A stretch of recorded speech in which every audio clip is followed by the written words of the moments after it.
Hello, I'm Marcia Cavanaugh. Thanks so much for joining us. Well, multiple shooting incidents continued across the country, including in New Orleans, where the victim was perhaps the most innocent of bystanders. Hurricane season began this week, triggering memories of the power failures during Ida, and public agencies spelled out improvements and precautions for when the tropics get depressing. Our Future Watch segment looks at the status of COVID prevention, including the availability or decline in vaccines. And as memories of past hurricanes linger, a new movie opens nationwide about Jazz Fest and its recovery from Katrina.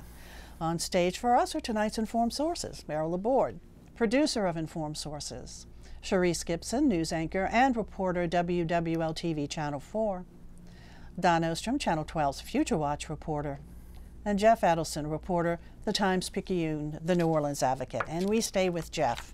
Yes, here we are in hurricane season again, and all of us have the horrible memories of what happened in Ida and the prolonged power outages. Have things improved? Well, that's a good question. Everyone in the New Orleans area probably remembers the extended outages after Ida.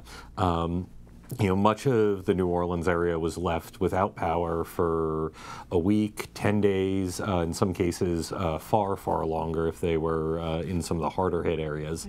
Right. Since then, really what's been happening has primarily been a process of fixing the pieces of equipment that broke.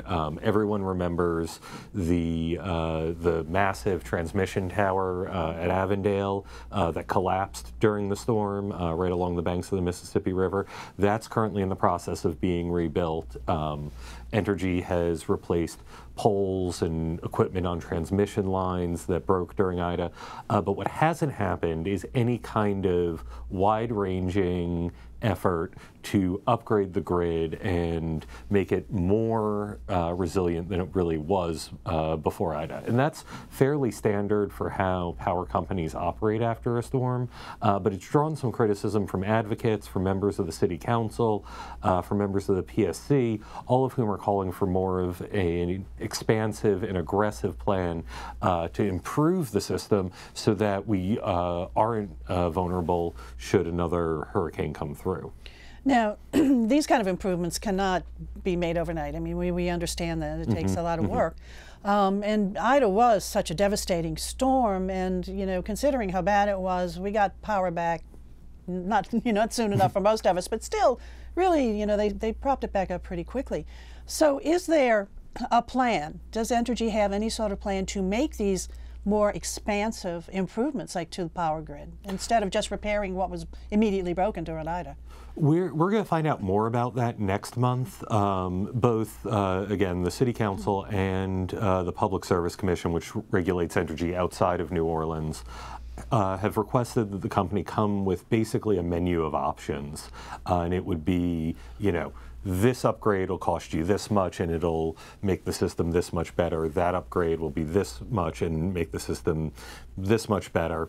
And give both of those entities a chance to sort of look over what's possible and figure out what they're going to do as regulators to demand or to ask for those changes. Now, of course, the way the system's set up right now, all the costs for any of those upgrades would be passed on to customers' bills. And we're already seeing that in outside of the city.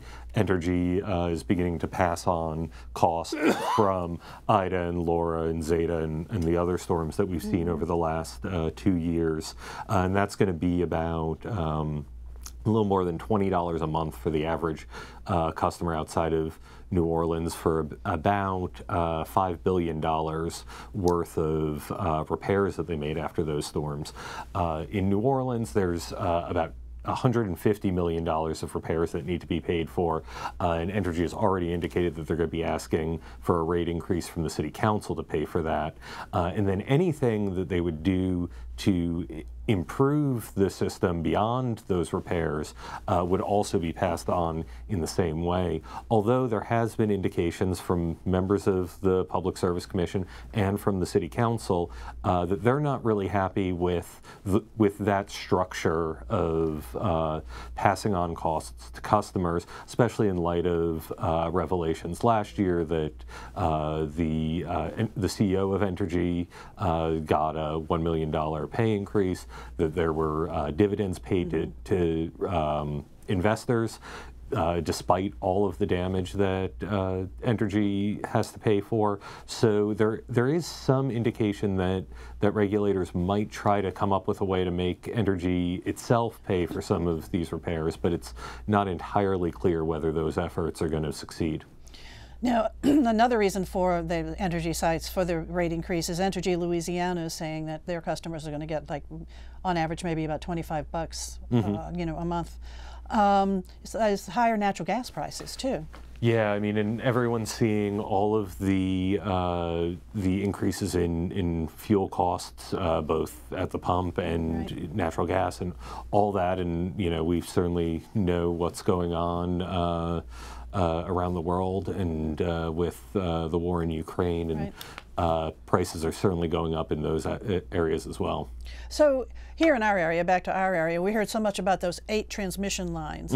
So we're still living with those same lines?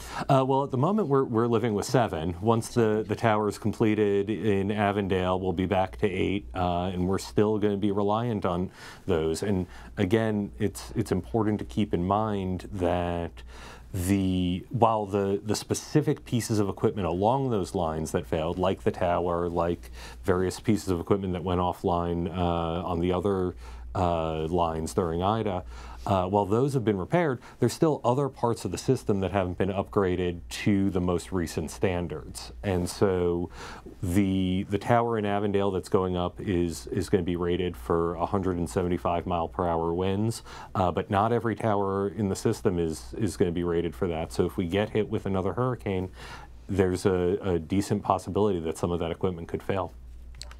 Okay, well, I guess all we can do is wait and see right now, and wait also to see what those hearings produce for us. All right, thanks a lot, Jeff. Charisse, let's go on over to you. We heard another sad, tragic story in our area now of a shooting this week, and it happened after a high school graduation. Yeah, and it's tragic to say that this is actually the second time that this has happened in the state of Louisiana, as Governor Edwards pointed out this year. Another shooting happened at Southeastern University's campus after Hyman High School graduation. But this shooting that you're talking about here is a shooting after Morris Jeff Community School graduation that was held on Xavier University's campus. And again, I believe that this was a shooting that wasn't involving anyone inside of that school or anyone that happened to be a student at that school, but apparently there was an altercation between 2 females who were arguing, and this was apparently a student and the mother of another student, and this argument escalated and it led to a violent shooting, and unfortunately 3 people were shot, 1 of them killed, and unfortunately that was an 80-year-old woman, Augustine Greenwood, who was there attending the graduation. And it's pretty tragic to see the picture of Augustine taking a picture with that graduate, and just to know moments later that she would be gone. I was 16, I think 16 grandchildren, and this was her youngest grandchild, and she had just moments before she was shot to death, enjoyed, you know, was so proud to see her grandson graduate. And she was just literally a random bystander. So we hear of this altercation between these 2 females. Who are the suspects in the shooting? Are we hearing anything from the cops about that? Well, right now, NOPD is still asking questions. I'm sure that they have some idea of who the suspects are, especially since they were identified as a student and the mother of a student. So I'm pretty sure they do know who they are. It hasn't been released, but they have not made any arrests so far. They haven't released exactly who it is that they're looking for. But of course, as soon as they get information, we of course will get that to you. But when it comes to the other shooting in Southeastern, they made an immediate arrest. They said that this was apparently an argument between 2 rival gang members in Hammond, Louisiana, of all places.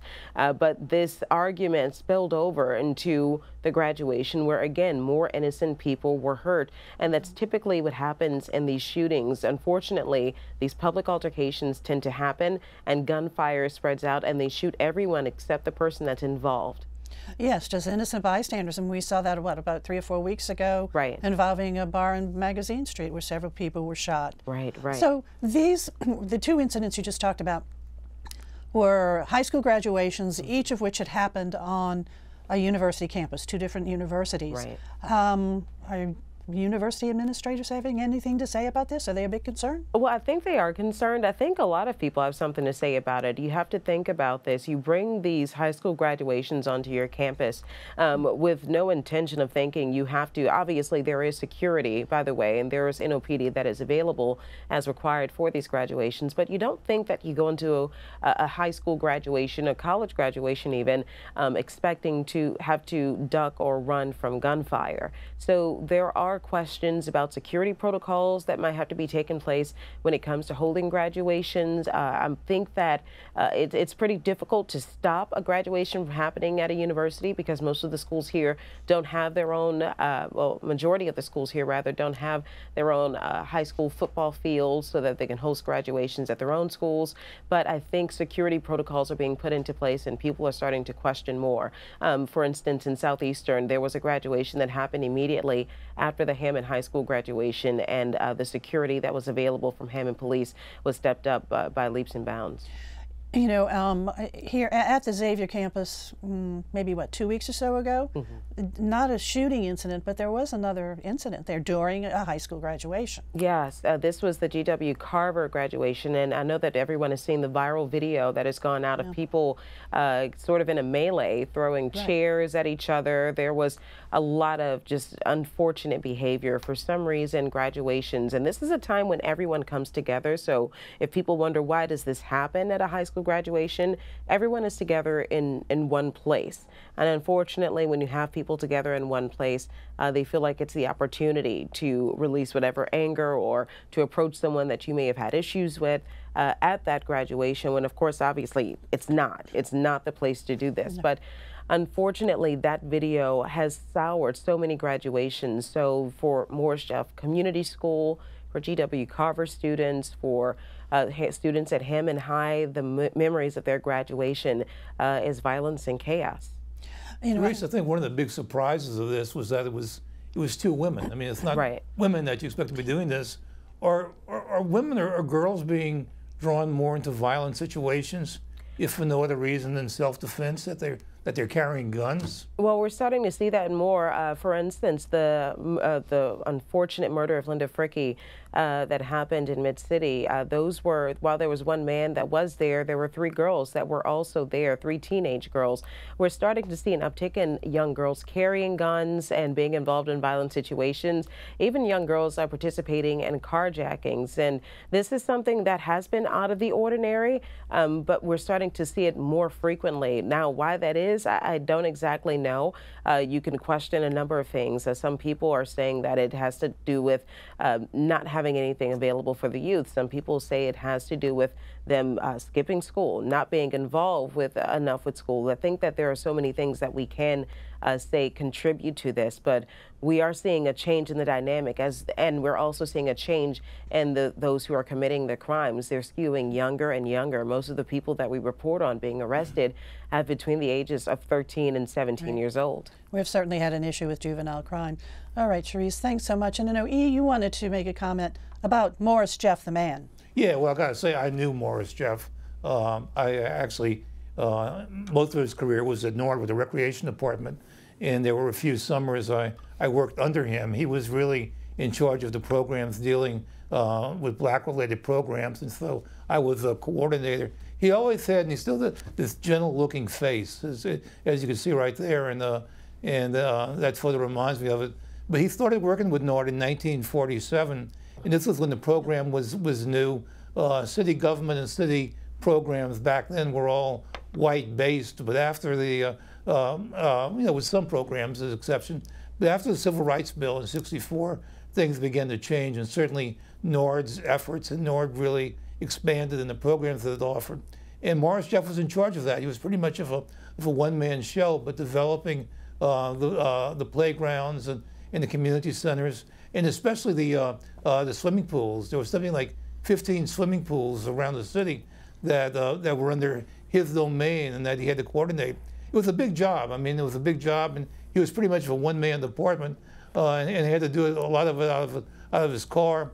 Faced a lot of problems all the time. There was always something that was broken, or an angry parent, or it was very difficult. But he was, I guess, if you look at that period, if you look at the period in the 1970s when city government is changing, when it is starting to reach out, when it's starting to integrate in terms of its programs and in terms of its employees, Morris Jeff was probably the central figure to that.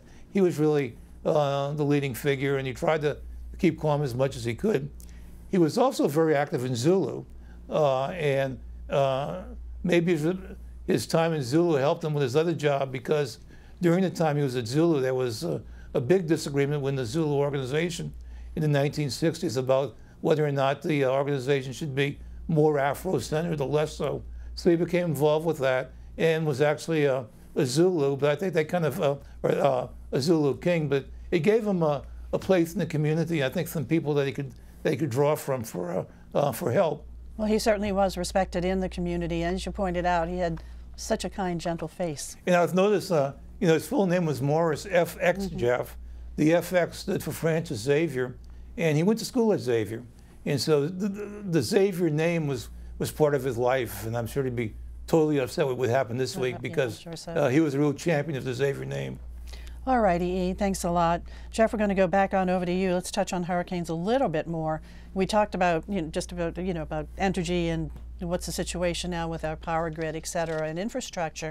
But what else is in the works right now to perhaps help us if the power does go out? Well, there are some programs that are being rolled out as we speak that are pretty much focused on this idea of extended outages.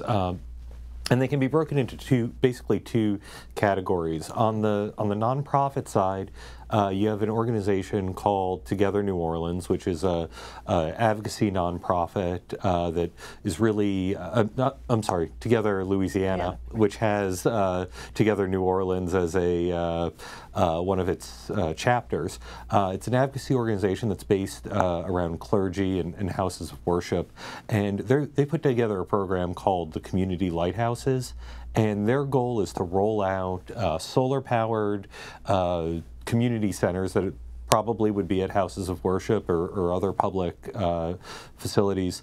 So they'd have solar panels, they'd have batteries that could store power, and these could be used as hubs after a storm by residents who need air conditioning because it's too hot. And let's not forget, 10 people died after Ida of causes that were believed to be related to the excessive heat that was going on.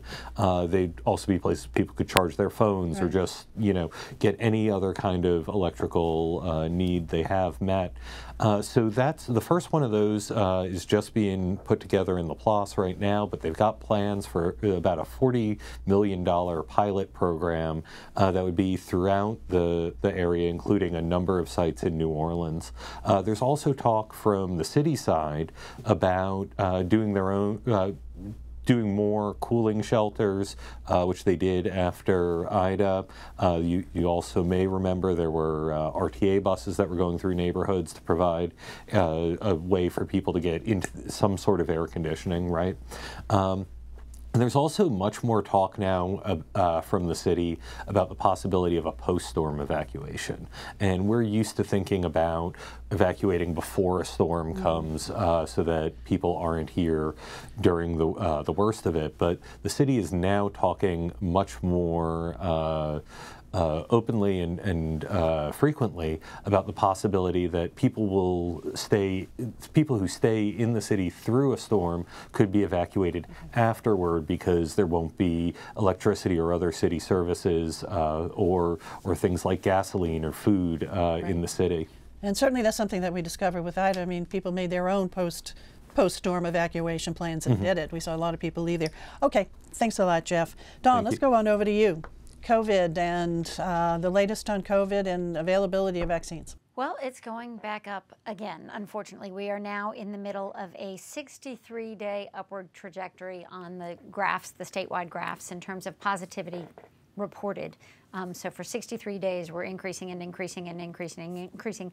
And if you would call this, and it hasn't officially been yet, the 5th COVID surge that we've had since COVID started a little more than 2 years ago, you've seen just a constant roller coaster of up and down, up and down. To put it in perspective, though, this up is really not nearly as bad as some of the other ups statewide. We've got 194 people in the hospital. At the peak last summer during the Delta crisis, there were 3,022 people in the hospital. So 194 versus 3,022. So it's not as bad as it might sound like in the numbers. Region 1, which is New Orleans and Plaquemines and St. Bernard, that is our region, is the highest in the state with a positivity rate of 11.6 this week. Anything over 10 is considered high. If you look at the state's map of the COVID incidences across the state, we're the only area, our region, kind of there's a whole little section that's highlighted that's considered high. Now, nobody yet is talking about any precautions, except the mayor did say last week that people were encouraged to mask up in public places, indoors. You will see across the board, if you're dealing in a medical facility or a pharmacy and even some stores, that the people behind the scenes are masking up again, but they're not asking customers or patients even to do it everywhere. In most medical places, everybody masks up, patient or provider. The reason I wanted to talk about COVID this week, actually, is because I personally had trouble finding a booster shot for my teenager who needs it to go to summer camp in New England. She needed the booster, and I called the various places where we had gotten her shots before, CVS Pharmacy, her pediatrician's office, Children's Hospital. They were not readily available like they once were. CVS in New Orleans earlier this week had no availability. When I checked today, they had plenty of availability. I ended up getting her vaccine this week at Walgreens. Every Walgreens in this city had availability on Wednesday afternoon. So I asked the state, is there something up with the distribution? I heard from one provider's office that the providers don't know when they're getting the vaccines, when the shipments are coming, they just come. The state told me, however, that that it's up to the providers to be ordering it, and they might not order it as regularly because the state is tracking their disposal of units that are opened and then not used. They don't get charged for it, but if you open a box of vaccines, and they said there are 3 or 4 vials per box and you only need one of them on that day, you end up having to throw out the rest of them. So the demand for them has not been increasing, it's been decreasing, they're not getting as much supply. However, there are still vaccine events. You don't see them as regularly as you once did, where you could practically drive into any parking lot or library or church and get a vaccine. But there are community events still happening. In fact, this weekend at Lakeside Hospital, there are community vaccines happening. And also at the NOE LA Medical Center on Chef Mentor Highway in the east, they happen regularly too. We're still only at about a 50% vaccination rate statewide. It's higher in the New Orleans area, but statewide it's still only 50%. And it looks like we're on an uptick again. Again, those numbers aren't as scary as they might sound based on what we've been at before, but there are 4 new deaths in the state, and there are 194 people in the hospital, most of them not on ventilators. And certainly anecdotally, we're hearing, I know I was listening to the radio today, listening to a man saying he got married this past weekend and a guest spread COVID around, and so he wasn't able to go to his honeymoon because his wife had contracted COVID right. During the wedding. So, and that's not an alone story, a solo story. You're hearing a lot of stuff like that. Not at all, but the medical experts are saying it will eventually get to the point of it's something we live with. I've got a cold, I've got the flu, I've got strep, I've got COVID. It won't be, hopefully, as scary as it once was. Okay. But it still is, it's still we still have to take precautions. It still is out there. All right, Dawn, thanks a lot. All right, quickly over to you, E. There's a new movie about Jazz Fest. Yeah, and it's very good. It's called Jazz Fest, a New Orleans story. It's been in the works for a few years. 3 years ago, the 50th anniversary of the Jazz Fest, and that's when they first put it together. The producers are Quint Davis and Jimmy Buffett. They're the ones that put together, and it's done by this company called Kennedy Marshall out of Los Angeles. And they've done a lot of these kind of documentaries. It's just an excellent documentary, a lot of the music and the food. I think something that's really touching for New Orleanians, though, is there is a scene of the first Jazz Fest, after the after Katrina, when Bruce Springsteen performed. There is no such thing as separation of culture in New Orleans. It's all blended together. Let's go back to E right now because we're getting short on time. Anyway, it looks beautiful and it certainly makes you hungry. It is, yeah. But anyway, there's a performance by Bruce Springsteen, and he does this song which he wrote, and it's called My City of Dreams. And it's a beautiful song, and he wrote it a few years earlier because of Asbury Park, New Jersey. He's from New Jersey, and it had just fallen into urban blight. It was a city that was really troubled, and it became a very popular song talking about a city rebuilding. And then it became relevant a year after with 9/11 in New York. And so he sang the song to Jazz Fest, and it just broke up the whole entire crowd. It was really just really wonderful. And then later that day, Aaron Neville sang Amazing Grace. So just those two events right there make the film worthwhile. Anyway, it's opening this weekend. It's at the Broad Theater for one, and maybe at others, and it's also opening at theaters around the country. All right, we'll be looking for it. E was sticking with you for other stories. Yeah, well, we talked about Morris Jeff and his swimming pools. He had a lot to do to open the swimming pools. Ironically, the city announced this week that they have to close a lot of swimming pools for the summer. The reason is because they just don't have lifeguards. And it's a problem around the country. And when those pools first reopened, that they were really undernourished. They were a lifeguard factory. One thing they did is that they had the Red Cross there, and they were training lifeguards. But now it's just kind of sad and kind of ironic that so far this summer, they're going to only have like 5 out of 15 of the swimming pools open. Okay, all right, E. Jeff, over to you. While we're talking about the fallout from Ida, the city is in the process of picking new trash contractors after the failures Metro had picking up trash in about half the city after Ida. Right now, the selection committee has picked Sidney Torres's firm for part of that area. Next week, they're expected to look into who's going to get the rest of it. Okay, Charisse? Oh, well, the Supreme Court will likely rule this month on what's expected to be a landmark abortion case after documents were leaked showing justices could possibly overturn Roe v. Wade. We're standing by to see the reaction to that, and there are trigger laws that are in place in Louisiana. Who's going to be impacted if those trigger laws go into effect? All right, Dawn. While we talk about COVID and spreading events, we're back to the festival season this summer that we haven't seen in New Orleans in quite some time. We've got the New Orleans Wine and Food Experience coming up in the next couple of weeks, as well as Essence Fest to look forward to. So hopefully everybody will stay safe. That's right. So our summer really isn't that quiet. Some big festivals coming along. All right, guys, thanks so much for joining us, and thank you all for joining us, too. We'll see you again next week for Informed Sources. Have a good evening.